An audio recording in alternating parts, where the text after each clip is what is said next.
So, hey everybody, and thanks for tuning in for another In Conversation With episode. If you're joining us on Friday night on the Azurish Live Twitch.tv channel, then thanks so much for tuning in. Please do take part in the chat below. Don't forget to give the channel a follow, and you'll get notified next time we go live. Equally, if you're watching this over on Catch Up on YouTube, thanks for joining us. But please don't forget to give us a like and obviously hit that subscribe button if you can. It really is appreciated. Okay, so my next guest, he's a security technologist and an entrepreneur. He's based in San Diego, California. He's a blogger, a vlogger, and a TikToker. And he's massively active across the community in the cloud and security space, always there to offer his insights and his support to others in the community. In fact, he was one of the first people I got talking to in the community when I started on my own sort of journey a few months back. So on that note, with that being said, I'd like to welcome my next guest on In Conversation With is Mr. Alex Ortiz.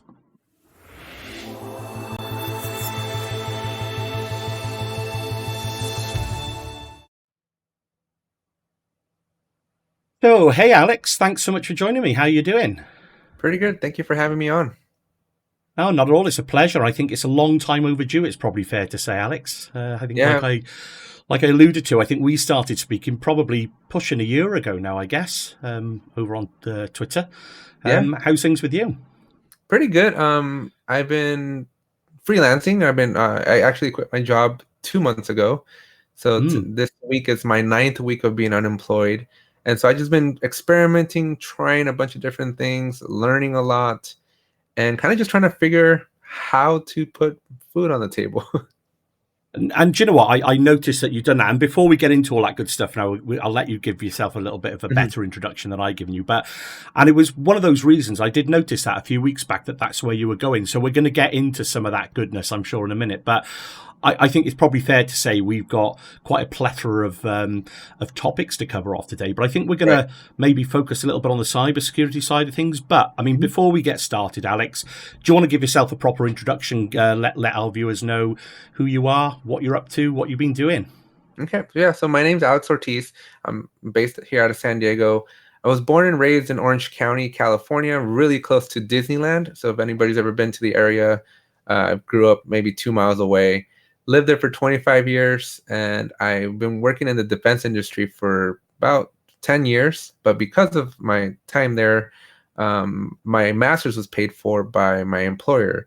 And so as part of my contract, I actually had to move where the work went. And so I ended up moving to St. Louis, Missouri for 31 months, grew a lot there, basically became an adult. And then I had a clearance for the government here in the United States.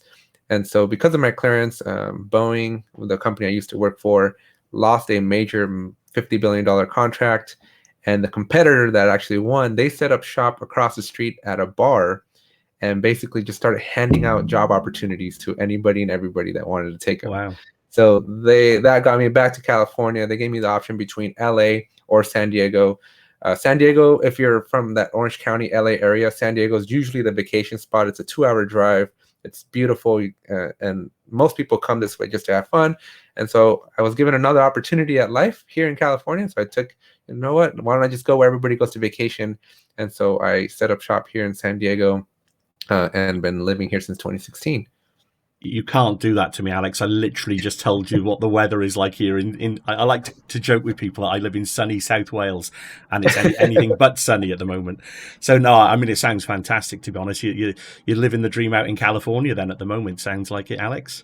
Yeah, it's very expensive, but it's beautiful. It's year-long weather. It's amazing. I remember being in the Midwest and being able to, you have to check the weather before you plan any activities. And here, it's just the traffic's the worst thing that can happen to you. Oh, well, I guess so, yeah. At the end of the day, it's not a bad problem to have, though, if you've got the year-round weather, eh?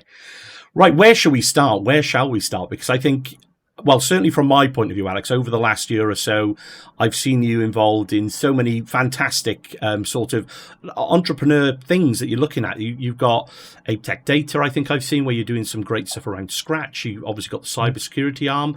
I mean, where do you want to start with anything? Pick the topic and we'll start off there.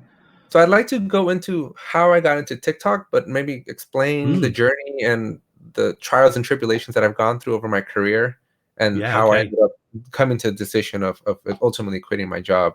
I think that'd be a good place to then springboard to everything else that I'm doing. Yeah. Let's go for it. So, I mean, how did that come? Because I've seen you over the last what 2, 3, 4 months maybe. Yeah. You've delved straight into TikTok now. So you've got some fantastic TikToks, and it's great to see that platform growing.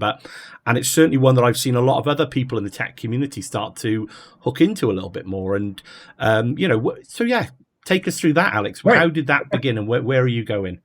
All right. So with TikTok, it's been one of those platforms where a lot of people usually still have a negative connotation towards. TikTok started off, it's actually a pretty old platform, right? It's been around for a couple years, but it was primarily for 8-year-olds to 12-year-olds, right? It was this platform where these young, really young kids were just sharing funny videos with each other.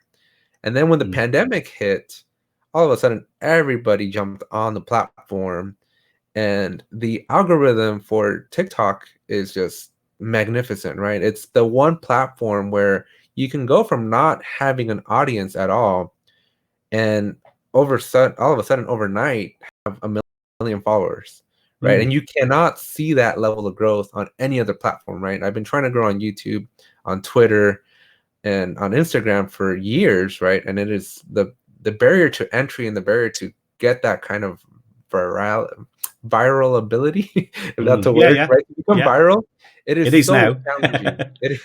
Making it up here. So yeah, it's super challenging. But TikTok, the way that they promote videos, right, and the way that they just allow you to grow as a creator has been super powerful. And I've missed a lot of opportunities. I've missed opportunities to grow with YouTube. I remember being in 2006 in high school, and my friends were like, "Hey, have you ever checked out YouTube?" And I'm like, "What? I don't know what YouTube is." Yeah. Right? The internet was still so young, and missed that opportunity. And then with Instagram, missed that opportunity. And with Twitter, even though I have a Twitter account since like 2008 or nine, way back in the early days of Twitter, just missed those opportunities of like rapid growth. So I did not want to miss another opportunity. And so I decided to roll up my sleeves and go all in on TikTok. And the results have been really good. I experimented quite a bit. I initially started by just drawing and just kind of putting leadership quotes. And that did not do very well. I was probably averaging about 20 views, and it was mainly my family. Yeah. Being Hispanic, I have a very large family, and I kind of forced everybody to like my videos in the early days. and Yeah. I'm then with you. and then I had a shift. Um, uh, this was like around January of 2021. I was starting to have uh, kind of an existential crisis with where I wanted to be in my career and what I was accomplishing there and where I wanted to go in my life. And so I pivoted and I started doing some documentation and just kind of just showing my life, right? Showing my day to day and just telling my part of the story. I'm a big follower of an influencer we have here in New York, Gary Vaynerchuk. I don't know if Okay. you've ever heard of him. He's not in the tech world, although he's jumping massively into what's called non-fungible tokens, and we can talk about that later if you want to. Okay. But Yeah. he's going all in into this concept of NFT, so he's constantly sharing his journey, right? So he was there when email started, right? So he's one of the very first. He created one of the very first online wine stores Okay. in the world. And then he was there when social media started coming around. And so he's built a multi-million-dollar business centered around doing marketing for businesses, Fortune 500 companies, but strictly social media, right? No commercials, no radio, no television, all online. And so he's been pioneering these big shifts and technological movements. And when he started saying jump on TikTok or Twitter, sorry, jump onto TikTok, I had a listen this time, right? And I jumped in. So yeah. So his biggest advice was people want to hear a story, right? People don't really care about the end result of stuff. They cared about the journey. They care about the process, and they care to learn and be part of your growth, right? And how they can relate to that. So I started a couple of videos, just a minute long, right? With TikTok, you're limited to just 60 seconds at most, and just started sharing, right? It was boring stuff, nothing of interest. I was 3D printing things out, and so I share a little bit about that. I share about the books that I've been reading, And then about halfway through January, coming into February of this year, I then again wanted to pivot, right? I started following more people on TikTok, and they're like, hey, you need to just start experimenting. You need to see what takes off. You just need to try different things, because the platform, if you ever go to TikTok's website where they like onboard you to how to use the tool, they actually encourage experimentation, right? So they have a ton of built-in filters and audios, and just it really is a platform where you can get creative with your content. So at that point, that's when I decided, you know what, I'm going to focus on cybersecurity and kind of just start teaching people about cybersecurity, because everybody gets hacked all around the world every day, right? There's like a hack happening right now somewhere in the world. And there's just not enough people talking about it. And I've been fortunate enough to be trained professionally in cybersecurity. And I just wanted, like you're kind of doing with your community, right? I just wanted to start giving back to the community. So I started doing videos on cybersecurity, just talking about passwords and common things that most folks run into. It did well. I grew a couple hundred followers. And then one day I stumbled yet upon another video that said, I'm going to guarantee you 1,000 followers in a week if you do this strategy. So I recorded 21 videos up front, right? And it doesn't take very long, because TikTok is also great for video editing. The capabilities and the tools built into your phone make for very quick, low effort video. So you're not having to pull an entire production studio like most YouTubers do, right? Because if you want a successful YouTube video, you almost need a Hollywood set in your office nowadays, right? But with TikTok, it's very mobile friendly, and it's just as simple as pull out your phone, hit record, and 15 to 60 seconds later, you're done, right? You can edit and fine tune things here or there, but within 10 minutes, I can hash out 10 videos, right? So the barrier to like enter and the barrier to create is significantly less, which really helped me out, because when you're doing a bigger production, like for a YouTube channel and stuff like that, you really need to sit down, get a script going, kind of figure out your camera angles, figure out there's a lot of logistics just to record, and then not to mention the whole post-production part, right? And so with TikTok, all of those technological barriers kind of just go away, right? It's very friendly for anybody that just wants to put their message out into the world, and they really foster that. I mean, it's really intriguing to listen to what you're saying here, to be honest, Alex, because you're so right. I mean, in terms of, I mean, even doing these videos, you know, for people like myself, that we might do a few YouTube videos once in a while, it is, you know, a significant amount of effort to put into these videos. Not only the time it takes to do the video, but like you say, the post, if there's any editing that needs doing or overlays, and then uploading that video, because typically they're quite large file sizes. You've got to click, upload it, put it on the platform of your choice. So there is a whole process that you have to go through. But I guess, is it that in terms of the platform for what you're trying to do? So what is it that you're trying to do, Alex, in terms of, you know, give that little bit of knowledge back to the community in terms of cybersecurity? Is a great niche to kind of hook into. I mean, can we have a look at your TikTok? Can we jump on over? Yeah, it'd probably make a little bit more sense to kind of walk you through. I'll scroll down to where I left off here. So I started off then. I sat down, recorded 21 videos. And then just basically, you can save these videos in what's called your drafts. So you don't actually have to publish them. You can edit them and you can finalize them, but you can just hit save and then deploy at a later time. And so I basically just came in right around this time here. You can start seeing where I went from an average of, so TikTok kind of, the more videos you have, and then when you do go viral with the video, your audience tends to then go back and kind of look at the rest of your videos, so they inflate your videos. So right around this time, I was averaging 200 to 300 views per video, and I'm publishing 3 videos a day for 7 days straight. And so I did that, and I grew 2-3 people or new followers a day. And as you can see, it's basically I focused on passwords, right? So passwords and credentials are the gateway in cybersecurity for elevated privilege, right? And most common folks, so the target demographic that I'm trying to focus on is not IT professionals, and it's not people in the industry that already know all this stuff, right? I've been really trying to gear my videos towards like my parents, right?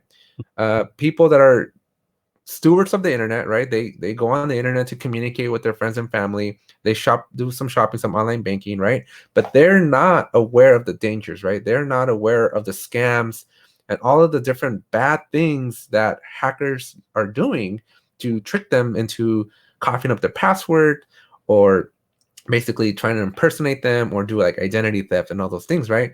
So I felt like, since I have that background and I have this ability to explain these technical terms in more layman terms, that I wanted to focus on that. I wanted to focus on helping everybody out there that may not have the education or the privilege, or be in the roles that are like IT or technically savvy, but they're still using technology every day, right? And so I started with, like, a lot of people write down their passwords, right? This is a common thing. You sign up for an account. First thing you do is reach out for a sticky and you write down your password to that website. You put it in your drawer. If I come into your place of business or your house, guess where's the first place I'm going to go look for passwords, right? It's just common behaviors that hackers take advantage of when they're doing the social engineering. And so I just wanted to, again, share the dangers of that stuff, right? So at least you're aware that maybe it's not a good idea to write your password down. Yeah, no, absolutely. And so, so I started with that. And then my last video, I'm going to show it to you here, 92,000 follower or views, right? So the numbers you see on the left, or bottom left, are the actual views. And so on a Sunday, after having, this is my 96th video also on TikTok, right? Okay, yeah. Roughly 96. And I went to Costco. We went to go get our groceries for the week. And when I came home, and as I'm taking everything out of the car, my phone's just vibrating like crazy. And it's notification after notification after notification. And my wife, upset at this point because I'm not helping bring down these heavy things from the car, she's like, "What is going on?" I go, "Something happened while we were at Costco, because all of a sudden my notifications on my phone kept saying 99 plus, 99 plus." Right. And I would clear them and it was like 99 plus. And this video, where all I do is I highlight, I'll see if I can open it up and lower the volume. I literally just highlight 5 cybersecurity certifications, very much like the Azure certifications that you can get. I just highlight them, right? I'm just calling them out. And it's within the That wasn't you then, I take it. No, that wasn't you as Luigi. That was my son. My son loves Luigi, and he likes to play Luigi's Mansion and dress up as Luigi and go catch ghosts. But what I was trying to say here was, as long as you have this sweet 7 to 15-second video with a trending audio, right, a trending sound, TikTok will promote it exponentially, right? And so within a matter of hours, I went from having 100 followers to 900 followers. Wow. Okay. And so from there, it just motivated me. This video right here, and just being able to see that this was possible, because I've been trying to grow on Twitter for years, right? And I've been trying to grow on YouTube for well over a year and a half, and putting videos, right, investing hours into editing and creating and trying to teach these, which we'll talk about later, right? Trying to teach kids how to program. It's a lot of effort, and it took me 10 seconds to make this video. And all of a sudden, I just saw this exponential growth, right? And so this really motivated me to kind of decide, right around this time, we can see the date here of March 13th. And I actually turned in my 2 weeks notice probably that week to quit my job. Because if it wasn't for that success that I saw that day, I would have never mustered up the courage to take that leap of faith into going 100% and being a content creator and going to, and just to help the community. No, absolutely. And I suppose the obvious question here is, you said that you're effectively unemployed. You've gone off on your own. You've taken that leap of faith. You've got to put food on the table. At the end of the day, I completely get what you were saying. About things like you miss the boat with certain technology. I think as technologists and techie people, I think we all look back at the trends and how things have happened over time and think, I was around then and I wasn't doing that. Why wasn't I doing that? And you kind of kick yourself. So, I mean, it's quite an admirable thing what you're doing now, Alex. I think it's cool. I think it really is cool. And it's certainly something that I've told to a lot of people. Obviously, I've got a young son. I've got 2 young daughters as well. But my son in particular came to me. He said, "Dad, I want to do streaming. I want to do this thing with social media." And I guess a lot of parents, my parents certainly would have gone, oh, what should we, almost poo-poo it and brush it under the carpet and say, why do you want to be doing that? But social media, I think, as you alluded to earlier on, has got such a huge basis for making that living. And I guess, is that why you're doing this, Alex? Is that one of the reasons? And where are you going with that kind of entrepreneurship thing that you got going on? So the very first reason is, again, it's to evangelize the message of cybersecurity, right? I've spent since 2014 within the STEM world, right? So sidestepping from the cybersecurity, I'm really big into engineering, the science, technology, engineering, and math. And I think you've seen some of my posts there in that space, right? And so when I was at Boeing in St. Louis, I was invited to go to a local college to basically demonstrate or have a booth for the company that I represented, Boeing, at the time, right? And so we had a booth, and there was a bunch of kids that came in from the high school level, and they were kind of just looking it was like an engineering day, right? And so a bunch of different companies came over, and they were just trying to encourage students to uptake a career in engineering and see what options are available, right? Because and again, not to deviate too much, but I'm a first generation college. I'm first generation in my entire family to graduate from high school, go to college, first one to get a master's, and I'm really the only person in my family with a career, right? And so I never had anybody in my life to help guide me, because I'm also the oldest, and I'm an only child, right? So I never had that support growing up. And I accidentally stumbled into engineering. I accidentally stumbled into technology, right? If it wasn't for the fact that my major computer for my bachelor's, that it had the word computer in it, I wouldn't have become an engineer, right? Like I literally just picked the major because it said computers, and I like computers, right? And that was the only thing that I based my future off of. And so I want to change that, right? There's so many living in Orange County and LA. There's a lot of underrepresented minorities here, where my wife also, right? Her job was to graduate from high school and go into the family business.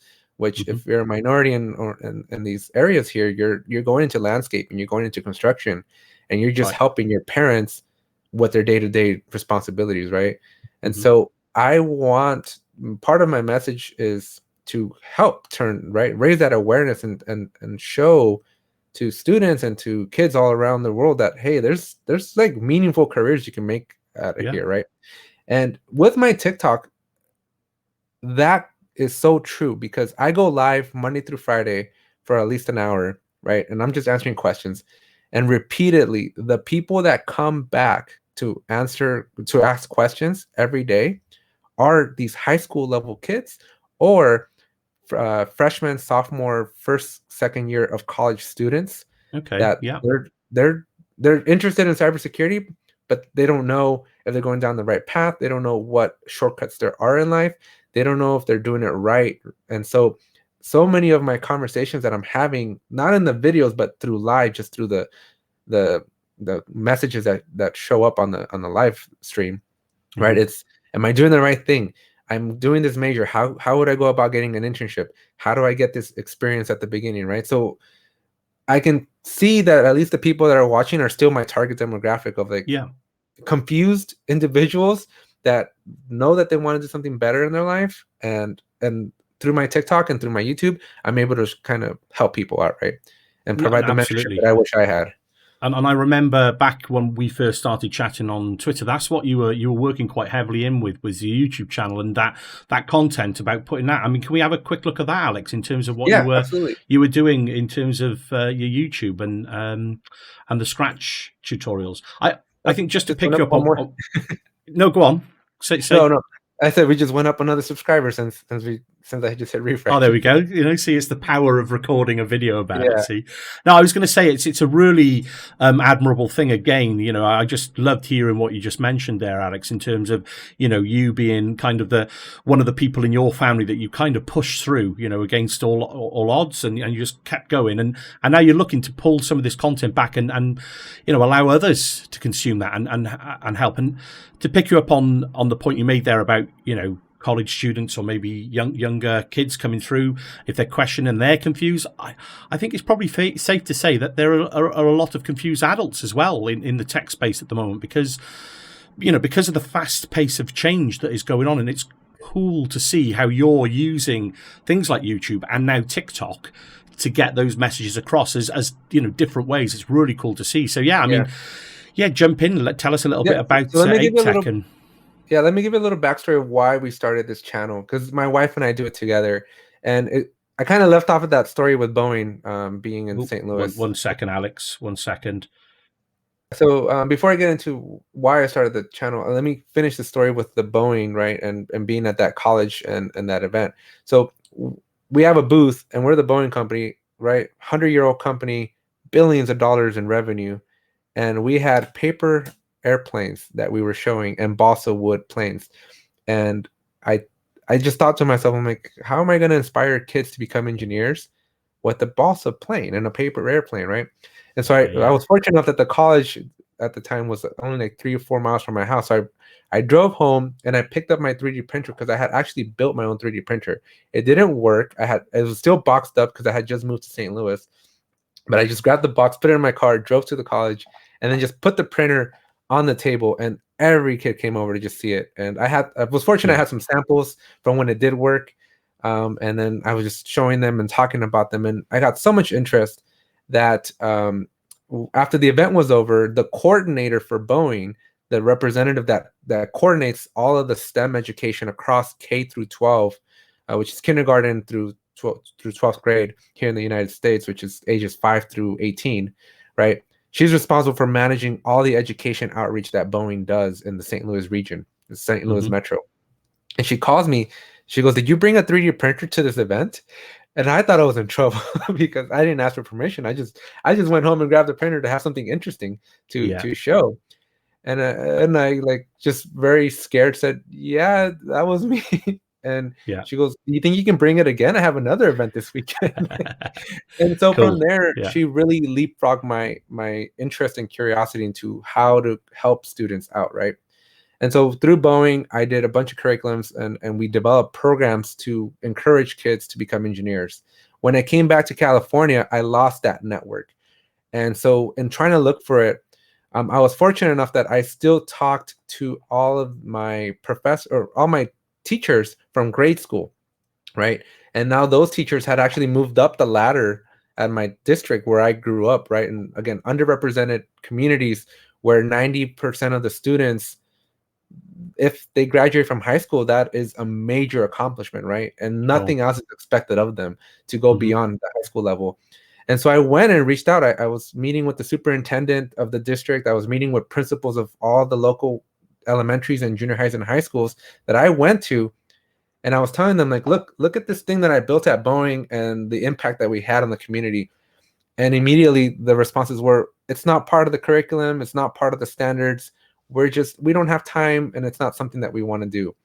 So I told my wife, there's got to be a better way to reach these kids, because if I can't go to the schools and motivate them and influence them, right? Because a teacher that a student has can't inspire them to become engineers when that teacher is not an engineer, right? It's just so challenging to speak with passion and the love that I have for the technology, right? Like the way you talk about the cloud and everything within the Azure world. Imagine if you were not in this space, right? And trying to motivate somebody to jump into it. It's almost impossible. So for a kid to become motivated, I feel it has to come from somebody that does it, right? And so that's why we started. That's why we started this channel, because if I couldn't get into the schools, then I was just going to create my own school online and have the kids come and learn here. And so interestingly enough, in the United States, our viewership is probably less than 40%, with the majority of our audience being from third world countries, with students in Latin America and in India and in China wanting to learn how to program, right? Or wanting to learn the technology so that they can improve their chances of life. And so that's where we started it. So we've have about 74 videos here. It initially started with my wife when we were in college. She did videos for Verilog, which is a programming language that embedded engineers here and that you learn for like FPGAs, which is like more low level, similar to like Raspberry Pi technology. Right. Sure. So it's on that level. And so we already had that channel. We already had a couple hundred followers. So we decided to just piggyback off of that audience. And then we started building Scratch tutorials. And so yeah, Nice. so we Yeah. just go deep into Scratch, and we've had a couple videos that have gotten at least 10,000 views here. But yeah, the biggest part has been, again, just kind of having a place where we can teach and inspire, because over my last 6, 7 years that I've been doing this evangelism for STEM and trying to encourage kids to become engineers or think about technology in general, by the time they get to their senior year, they've already kind of made up their mind on what they do or don't want in life. And Scratch is a great tool to introduce at the 4-year-old, 5-year-old range, where their minds are still like so moldable, right? And so they can be influenced greatly.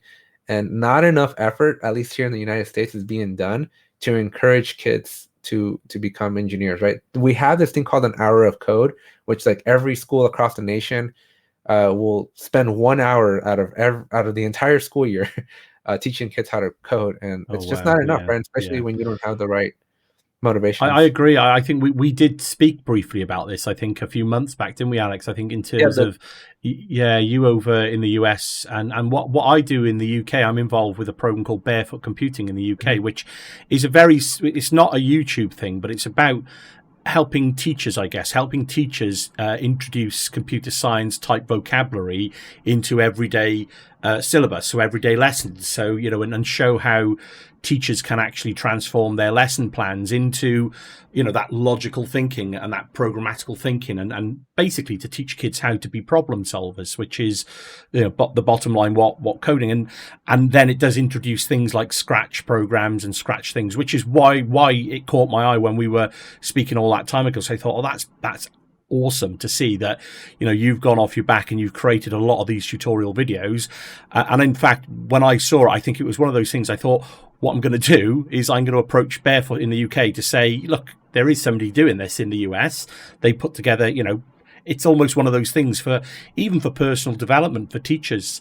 I would happily point them at this channel and say, well, there we go and have a look at some of these videos and take from it what you will and introduce it into your own classes. But it's great to see, Alex. It really is. And I love, like you say, I love the passion that you've got.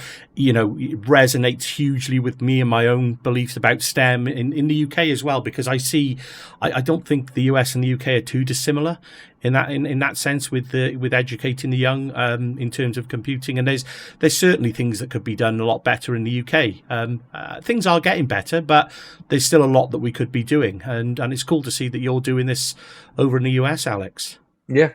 So I can talk a little bit about the plans here, right? Going forward. Yeah. Quitting my job was the YouTube strategy was a key component of quitting my job, right? Mm-hmm. Because as we were talking about, how do you put bread on the table? The whole strategy is going to come together here over the next few months.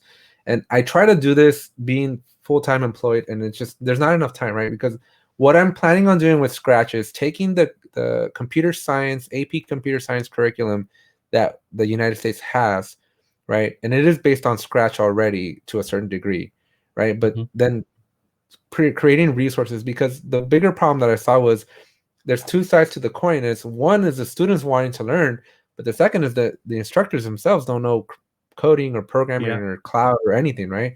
So I kind of almost want to create two separate types of videos where I go deep into if you're a student, this is the walkthrough on how the concepts or how to learn the concepts you're trying to learn.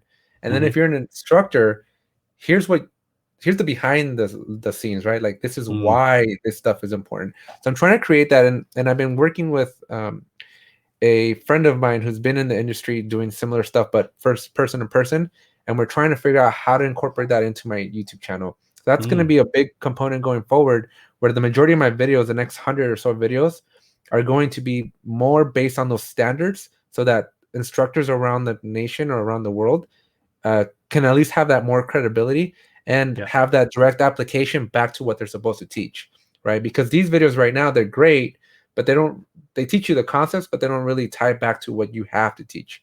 So my purpose is to do that, right? Align it to the syllabus, I guess, is what you're saying. Yeah, yes, just so exactly. with you. Now with the TikTok strategy, right? That's the eyeballs, right? Because of the growth that TikTok can have. I'm just one video away from going from 3,000 followers that I have on TikTok to going to 30,000, right? Sure. It's very possible to do within the next couple of weeks. And so as I'm pivoting and as I'm making my adjustments, I do plan on bringing cybersecurity tutorials to this Ape Tech. So we intentionally named it Ape Tech Tutorials, programming tutorials. I'm probably just going to do tech tutorials, right? Mm-hmm. That's the tech part of Ape Tech, with Yeah. Ape standing for Ameliorite Paragon Engineering. So Okay. it's actually an acronym, right? So we wanted to make better and the perfect engineering tech tutorials. And so, yeah, so I'm planning on going deep into YouTube and creating more in-depth Scratch-based tutorials, in-depth cybersecurity tutorials for adults and for students, right? Mm-hmm. And then jumping into the cloud. So moving over to Azure and AWS and GCP are big passions of mine. And we can, once we're done here, we can probably start shifting into the professional part of my career. Yeah. No. Cool. But yeah, so I do want to I plan on creating a ton of videos for this space with how to get into cloud, how to like do it from an IT perspective, how to do it from a developer perspective, and the different careers that are enabled when you know this stuff, right?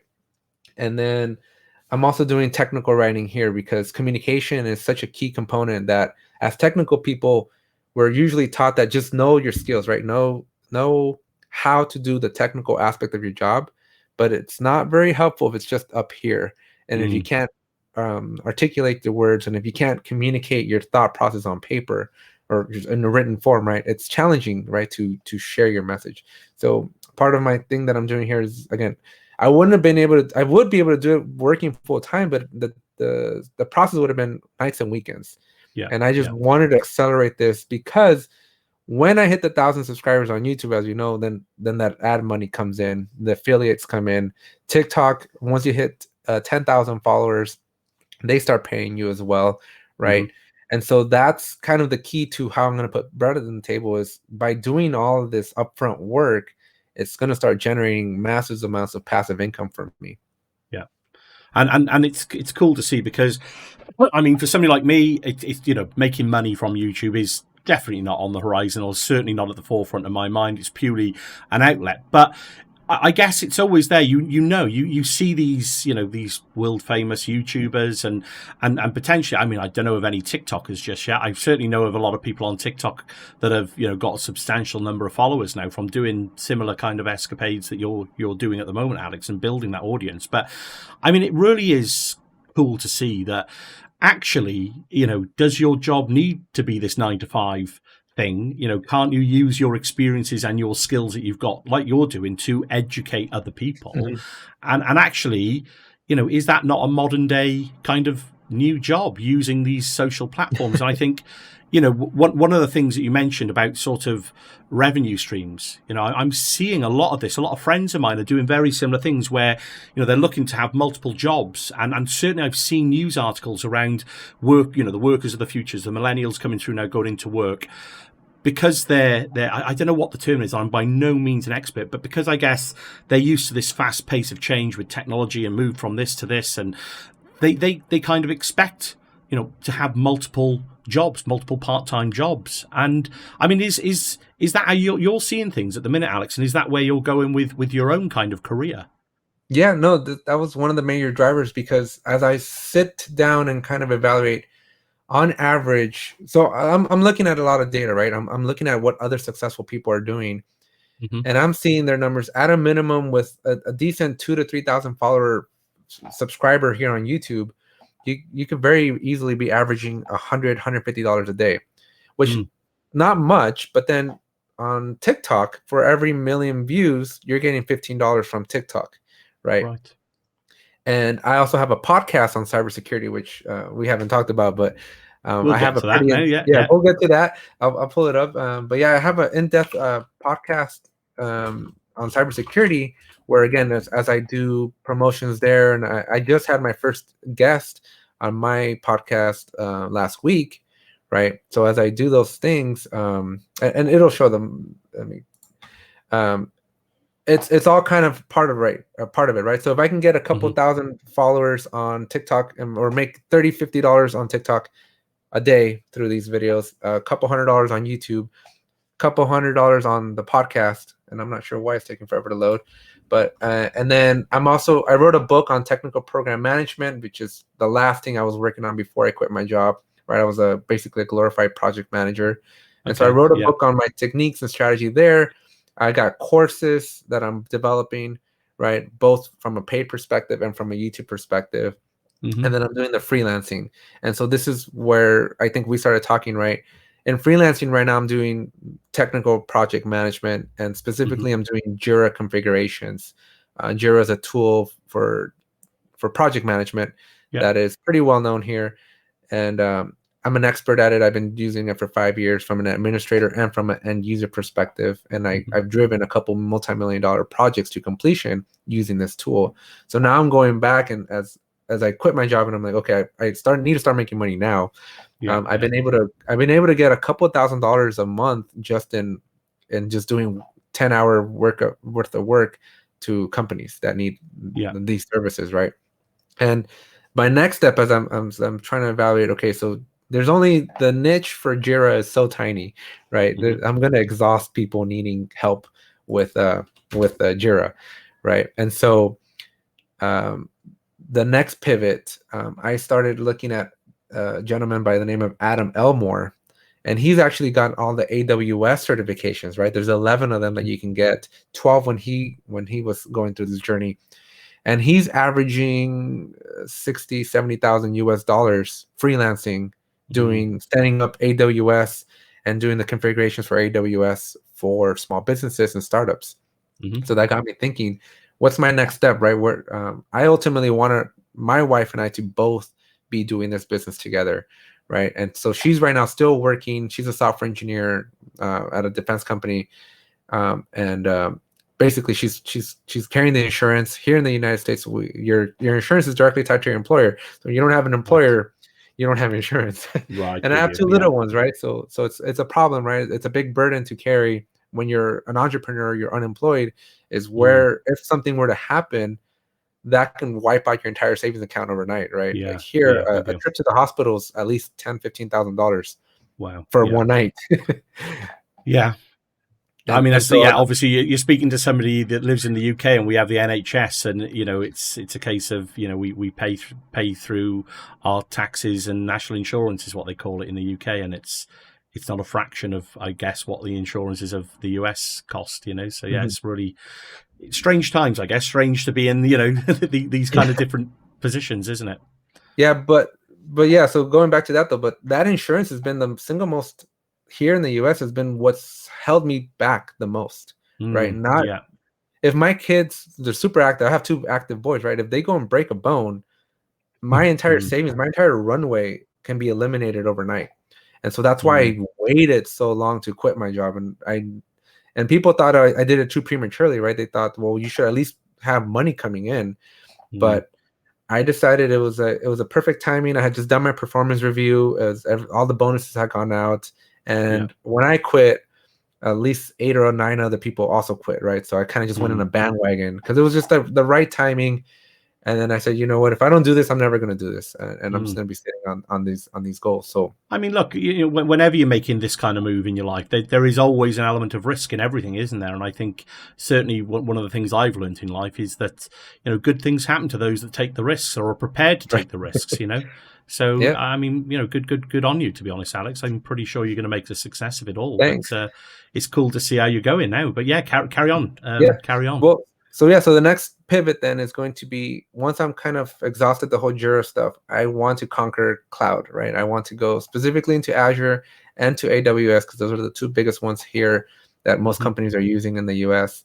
And I want to go deep, right? I've carried this imposter syndrome most of my career where I felt like I was never good at anything, right? And so my strategy behind this whole thing is I will not get good at anything if I don't really dedicate myself to it and Yeah. kind of Yeah. just actively roll up my sleeves and do the work. But at the same time, I don't want to keep all that information in my head. I want to share everything Hmm. because through teaching, it's going to help reinforce everything back into my mind anyways, right? Yeah. Sure So thing. Yeah. Absolutely. it's a double whammy where I'll gain critical skills that are going to be needed in the next generation of technology, right? Because every company is moving over to the cloud. Hmm. Jira, even just talking about Jira, they used to offer an on-premise server version and a cloud version, and they killed the on-premise. They only offer data center, but your company at that point needs to be at a data center level, which is basically kills 90% of the companies in the US, right? Because not a lot of people have the infrastructure to stand up an entire data center, or you have to go to the cloud, which then that 90% is going to go over to the cloud. But even defense companies, where the world that I came from, on-premise is something you have to do, right? And we can transition over to defense world if you want to now, but well, I was going to ask Alex. I mean, in terms of all of this, and it's cool to see that your planning is very much going into the world where I sit at the moment, into the cloud world, and learning about the cloud technologies and understanding. Yeah, I think for quite a while now, certainly I was one of those people that could see cloud, see the software, software as a service offerings for years and years, actively partook in them, and then. Even with the likes of AWS and Azure kind of gaining momentum over the last, decade, I'd be quite happily be sat on the sidelines going, I'm seeing all of this happen. But it's only really the last few years where I've actually thought, like you mentioned earlier, you kind of need to be involved in that. And if you're not, then you might miss out, and that's what's driven me to kind of do what you're talking about to a certain extent. Is I need to jump in feet first. I need to learn all of this new content, and certainly to do the job that I'm doing, let alone anything else. So it's cool to see that from your perspective as a cybersecurity person, to all intents and purposes, working in the defense space, you're seeing it from that side of the tech world as well. So how is that impacting the cyber world from your perspective at the moment, Alex? So this rise of the cloud then. Right. All right. So, most defense companies, my experience, 10 years of my experience has been in the defense world, right? I started at Boeing working on military aircraft for Air Force. And then I transitioned over to naval aircraft.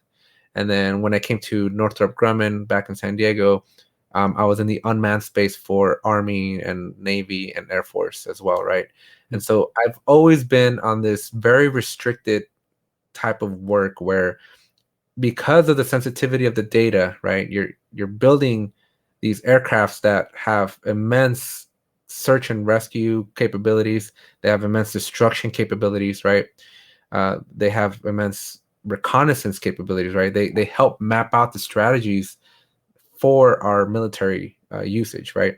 So you want to keep that stuff under wraps. You don't want just anybody listening to it. So you can imagine that the world of cybersecurity is super critical. But there's been a shift. There's been a huge shift that is really unfolding right now as we speak.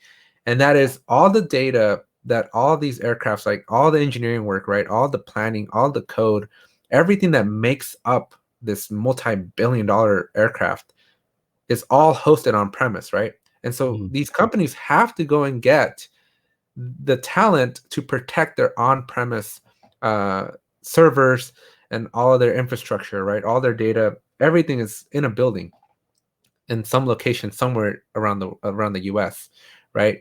And there's restrictions, right? There's because of these contracts and the sensitivity of them, non-US folks cannot touch this stuff, right? Right. So right away, the cloud is like out the window because you can't take advantage of the offerings of the cloud because you don't know who's managing on the other side of the fence, right? Okay. And so these government contractors, Lockheed, Northrop, Boeing, Raytheon, they all have to do everything on premise.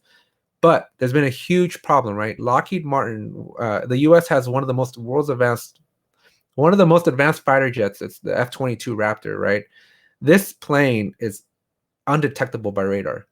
Do you know that an F-22 has entered your airspace when all your buddies are parachuting out of their jets because it's already taken them out, right? You cannot see this plane.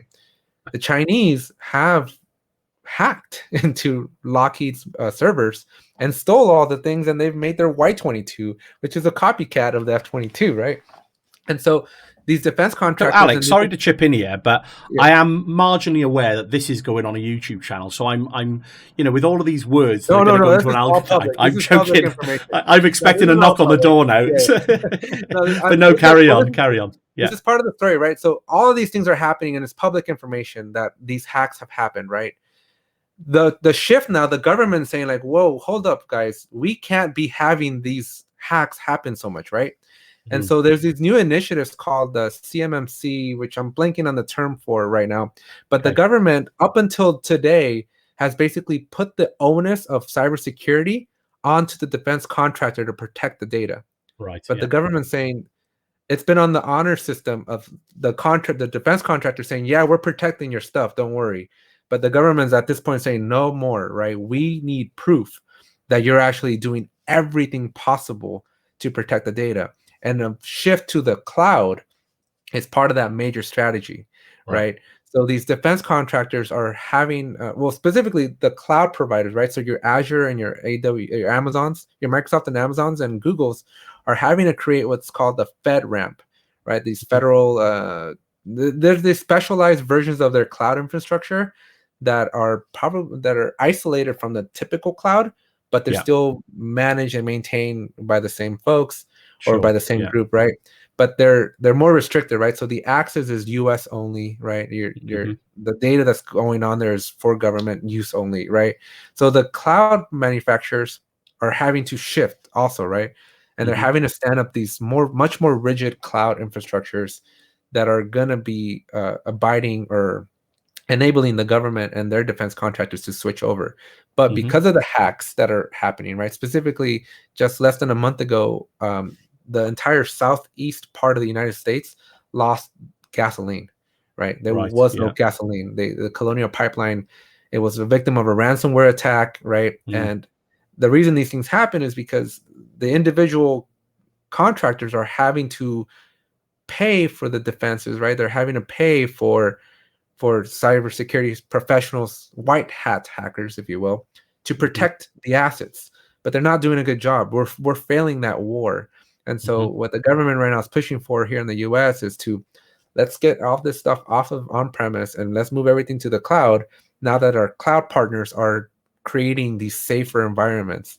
So all of these contractors are having these initiatives to really explore the cloud at a deeper level that hasn't been done before, because before it was a big no-no, right? You could not put this information on the cloud because the second you lost the traceability of where your data is at and how it's being used, you basically violate the contracts that you have with the government, right? I mean, I've seen certainly over the years, I've been party to certain conversations with the company I work for in the UK, specifically along those public sector defense type, sort of secret type projects where I think some of it comes down to misunderstanding as well of the capabilities of the platform by the individuals involved for a specific project. And some things come down to silly things like, I mean, typically we've all seen those services, I'll pick on Azure now, where that the data is going to be stored in a specific region, but because maybe it's a relatively new or it's in a preview feature within Azure, things like the metadata, the naming of that service is only stored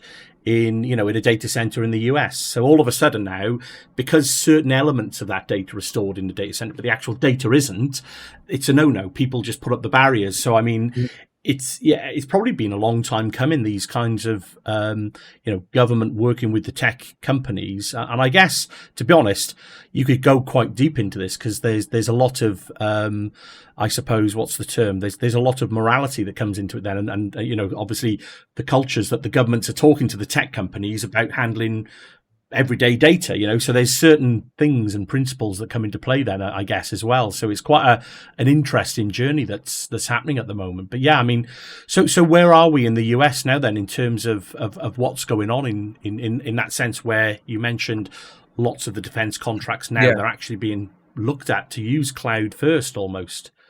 Yeah, so the first thing that we have is right after the Colonial Pipeline hack from less than a month ago, our president, Joe Biden, he issued an executive order basically outlining like a 12-month plan of how he's going to cybersecurity needs to become a priority for anybody doing any business with the government, right? So that entire executive order, which is a really long one, is outlining like the way the different things are going to happen, right? In addition, in order to gain new work, right? So if I, as under my brand Ape Tech, if I have every ability to go and bid on contracts, right? The big players don't always necessarily have to get the contracts. There's enough work to go around that smaller companies can also get some of that work, Yeah. right? But now, in order for me to do that, I need to prove to the government and have accreditation, right? So they're actually building an army of assessors that are going to be going to basically anybody dealing with the government and storing any kind of data, and they will have to go through a very 5-level journey of proving that, hey, this is how we're protecting the data at every stage, right? And it's all kinds of data, and the more important the data, the more rigid it's going to be. Now, all is to say though, none of this considers like classified stuff, right? So that stuff is handled on a whole separate world.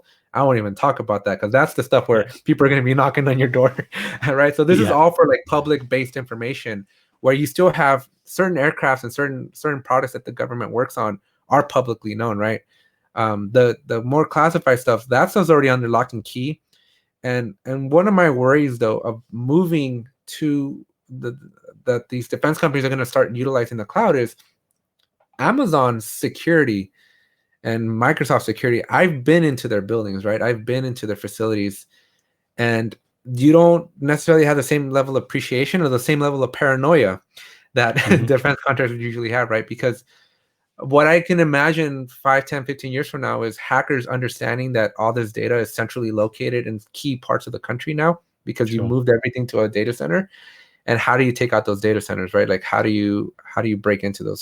So right now it's so dispersed, right? All these defense contractors are all over 50 states, and all of a sudden you're going to move them to very key strategic locations. And so I'm interested to see, because it just takes one admin password to gain root to a server to cause all kinds of catastrophic problems for people, right? So they think from a cloud perspective. Sorry, Alex. I mean, to add a bit of a 2 pence from my perspective as well, is that what I've seen, my observations with security over the last, let's say 5 or 6 years, with the kind of the rise that we're experiencing right now as well in cloud technologies, is that security has infiltrated everybody's life in terms of tech professionals. So I'm an IT operations kind of person. I'm almost expected to take on the security role in some instances, where traditionally it was always a separate specialist team of knowledge. And I've questioned this for in my own head for a number of years, is that we all know that the reason why security is such a prevalent thing, and we have to stay on top of it. Not, if it's just for a small company down the road, right the way through to those government contracts. Security is a huge thing. And I think the proliferation of the security technologies are so well embedded and baked into feature sets and tech within cloud services. It's kind of, you're expected to know that. And look, there's a lot of people that aren't security trained. That there is a lot of people, but now we're dealing with products and services that have got security baked in. Now, how much do we rely on the cloud provider to do their thing and kind of bake these in such an easy, abstracted fashion that security is baked in? And how much should a consultant or an engineer be party to that? And how do we break those roles out now? So, that's my 2 pence on that, because it's, like you're saying there with physical security around a data center, now all of a sudden, contractors, rather than being spread out, now there potentially is a focal point for somebody to try and attack that data center, I guess. And maybe that's the next physical security has to become, we're looking at guidance systems on physical security, things right like around, that. you're going to have like a vast perimeter around, like a big mesh, a dome over it. Yeah, who knows? But it's such a cool, interesting place at the moment, isn't it? It's going to have to evolve quite a bit, right? And this is going back to the TikTok, right? Of the awareness, right? Of why I'm doing these videos. It's like even in 2021, that we're halfway through this year, the easiest way or the most common way to break into a company is through an employee, right? To exploit the vulnerabilities of a human being is your number one vulnerability in cybersecurity. It has nothing to do with the technology or the physical location of the building. It's your employees and the information that they give up, right? On Facebook, it's really common to get, specifically like with my parents, right? They'll get a link from a friend, a trusted person that they know, right? Allegedly. And then it's like, hey, is this you in this picture? And it will have a link. They click on the link, and not knowing, the link has you sign into Facebook again for some reason, right? And Yeah. and if you're just not aware, you're gonna go, oh, maybe it's signed out. Let me put in my credentials. Yeah. Except that link is not a real Facebook. It's a site that's designed to steal your credential, right?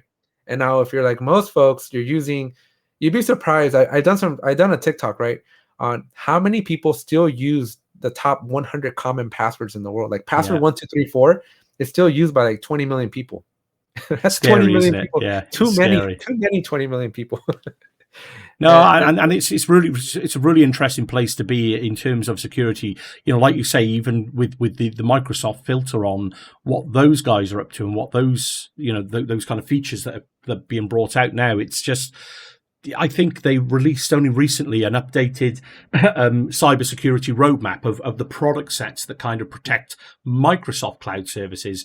And you look at this sort of, it's a PDF document with everything laid out, all the products and feature sets, and wow, it's huge. The amount of different. So, I mean, it's really cool to see. You know, I think when I mean, certainly the security side that I know in IT is this whole terminology of defense in depth. You know, starting off at the physical security and work your way through right up to application, and then, like you say, even down to the person that's, you know, sat at the end of the phone or at the end of the computer. But I think a lot of what we're seeing now is there's a lot of artificial intelligence baked into security products.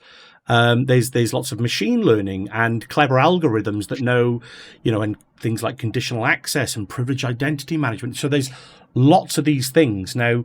You know, are you seeing any of these things yet in the cybersecurity world, or are they things that have been around for a long time in on-prem form, but they're just now being adopted by the cloud? How do you see that, Alex? So the same stuff is happening on our side, but it's only now just happening, right? Being able to like the intrusion detection systems in the cybersecurity world to detect anomalies, right? Just things that don't quite belong. They're improving, they're getting better. The problem is that I'm still seeing is two parts. Is one, most companies are running all the time, right? Like you're constantly innovating, you're constantly growing, you're constantly scaling. You can only know what's wrong once you take a snapshot of what your baseline was. But it's very possible to take that snapshot or establish that baseline with malware already in it and you just weren't aware of it. So essentially it's almost moot at that point because garbage in, garbage out, right? So I'm seeing that a lot in our space where even if you have these advanced technologies that are able to detect new threats, you might still have existing stuff that's been dormant and you're just not aware of because you never took proper inventory of your system from the get-go. The other part, separation of duties is so critical, right? But it starts, there's a dichotomy of progress and paranoia, right? And so most people be able to do their work, they need privilege escalation. They need to be able to jump around from system to system, do different things. And so you mitigate that by separating the duties, right? You have somebody that can only do this part, somebody can do this part. But every once in a while, process gets in the way. And so people take shortcuts, right? They'll find the right person that can light speed them up to what they're trying to do. And somebody's always going to have this admin password. And it's those people, right? It's those people that I'm worried about because, again, we're so susceptible as human beings that it's very easy for me to craft.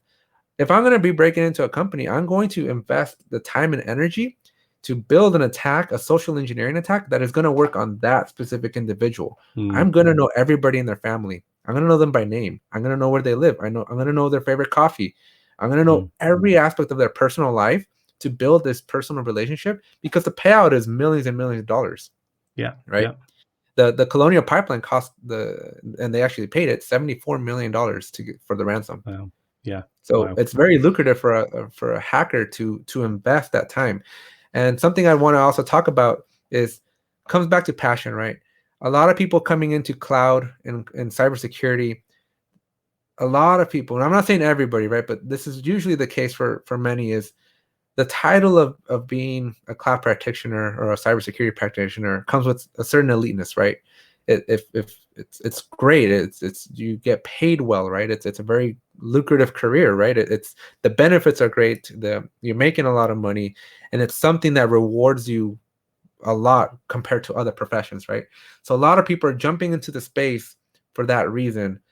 And again, I'm not saying that it's everybody that's doing it, but too many are doing it for those specific reasons of fame and prestigeness that comes with being in these roles, right?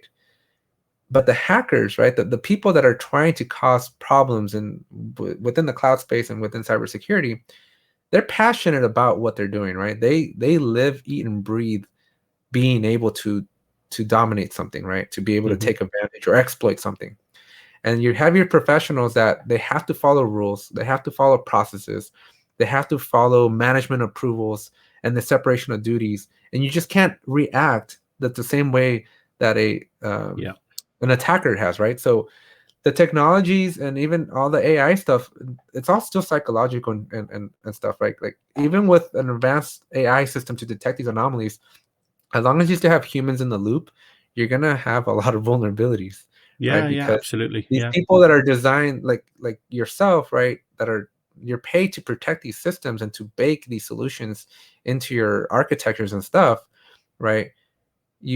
Some people might not be doing it for the right reasons, and so they might be withholding information from their peers.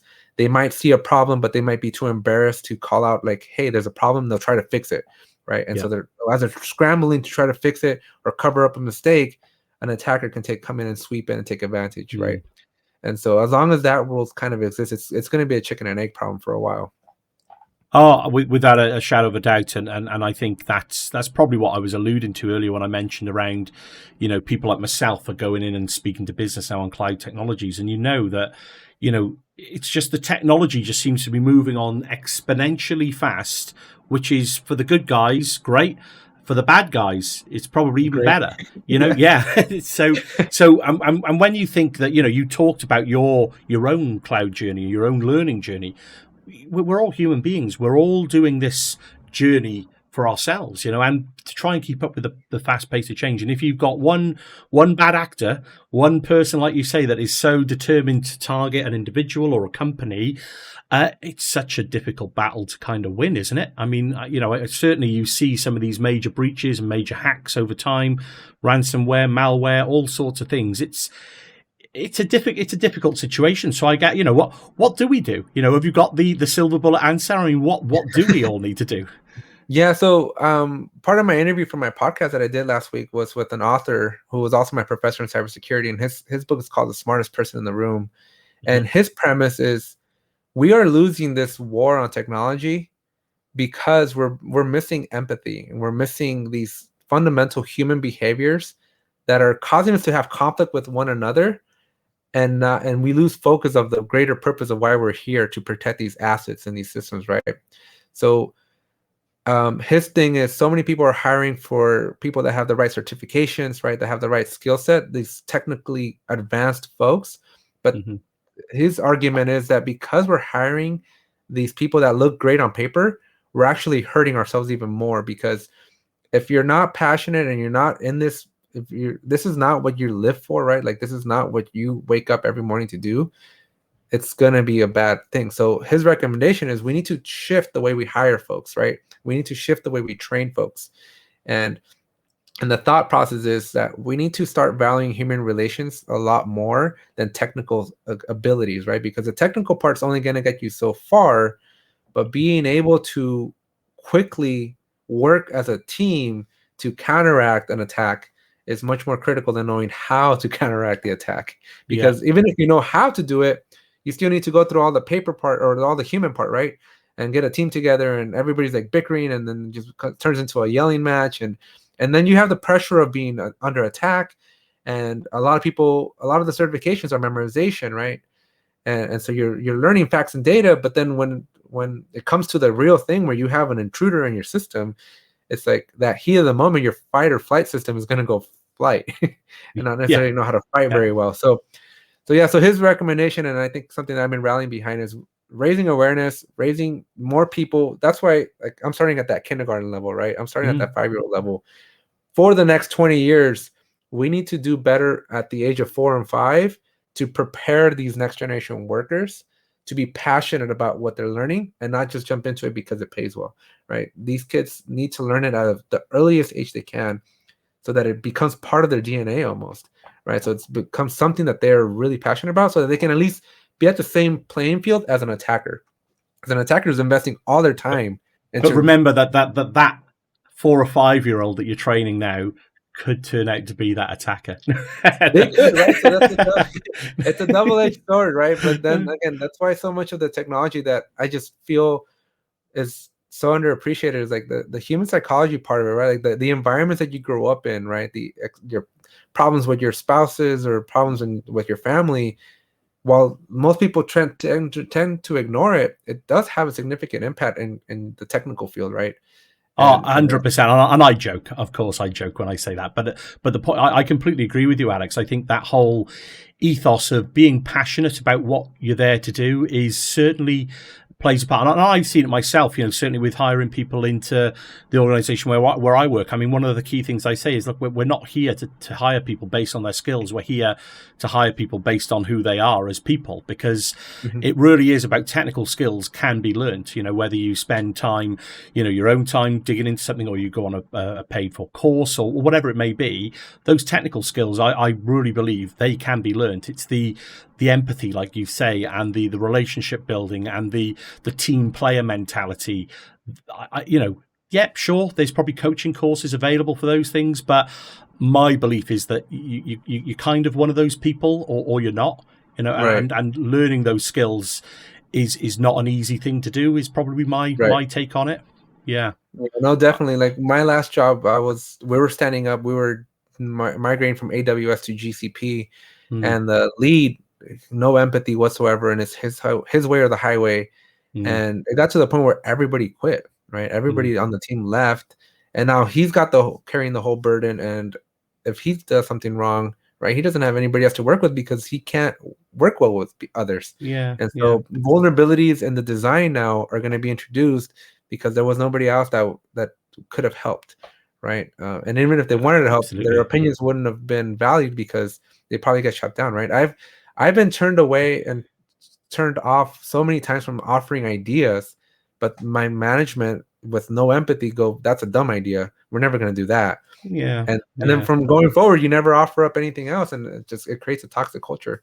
And do you know what, Alex? I think one of the things that I found when I turned a bit more to the community, to like-minded people like yourself, it's just, not everybody's got the answer to everything. Everybody has got some good ideas and some atrociously bad ideas, no doubt. But just that ability to put it out there and not speak in a derogatory or a negative way towards somebody else's thoughts or feelings is something that I wouldn't say that I didn't value previously, but it's certainly something that I wasn't expecting to see in the community, because I think you can put it out there and you've got this pool of people that would instantly say, brilliant idea, crack on, that sounds great. Or even if it's not a great idea, they would be there to offer that, think about this, think about that. And I think, just to turn it back around to how we met, that 12 months ago on Twitter, to think that we're now having this conversation about empathy and relationship building kind of, shows that actually you can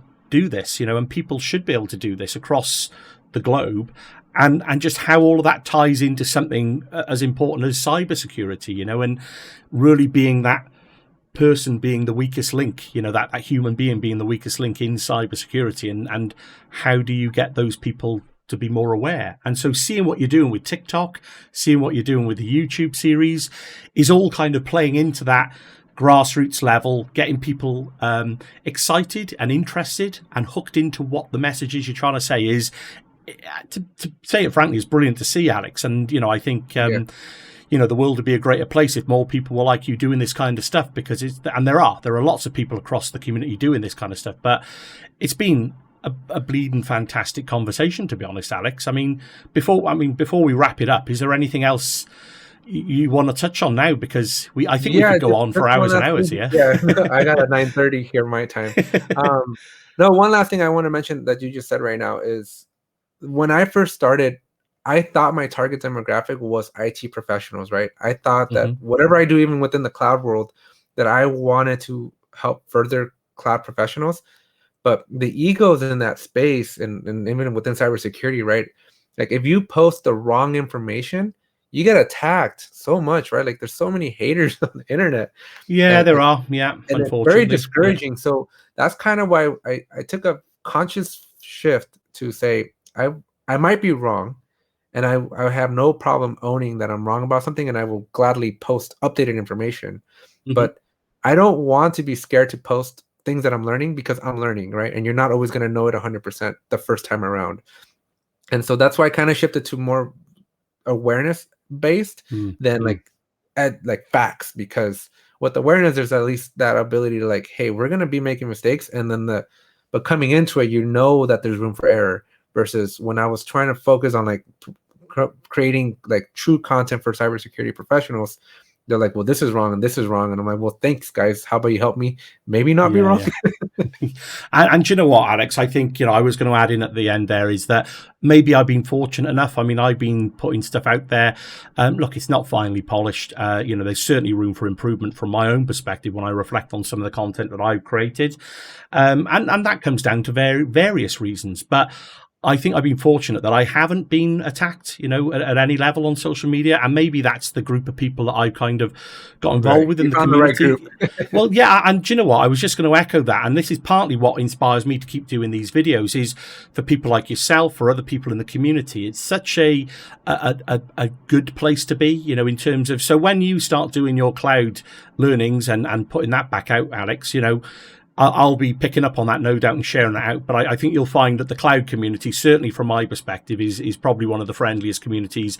Like you, I had those kind of hesitations of, am I going to be kind of shot down in flames? But no, absolutely not. There's such a supportive group of people out there. And I think, just being involved with that group of people kind of helps everybody in lots of different ways. So, I mean, that's going to be awesome to see when you start down that road, Alex. And Yeah, we'll have to connect again in a few months to see. I have a yeah, 100-day challenge, so I'm challenging myself over the next 100 days, Memorial Day to Labor Day, to really, really commit to this and try to grow this into something that can flourish. oh well, obviously we're going to stay in contact anyway over the next 100 days and beyond. And who knows, if ever I'm out in California, we'll have to meet up. That would be Yeah, a well, I'm nice thinking thought, eh? some authentic tacos, man. Alex, I've really enjoyed this talk. Thanks so much, matey, for coming on Thank and you. having a chat with me. It's been really insightful and some great information, great stuff that you're up to. So Thank you very I much for will. having me. Not at all, any time, and I wish you all the very the very success that you deserve, and no doubt you'll get there. And it'll be cool to see when you do start turning those corners a few times. I'll be cheering you along. But Appreciate it. well, we'll leave it there for now, Alex. Thank you again, and we will catch up on Twitter, no doubt, over Yeah, the next few looking forward weeks. to it. All right, thank Cheers, you. Alex. See you Bye. soon. All right.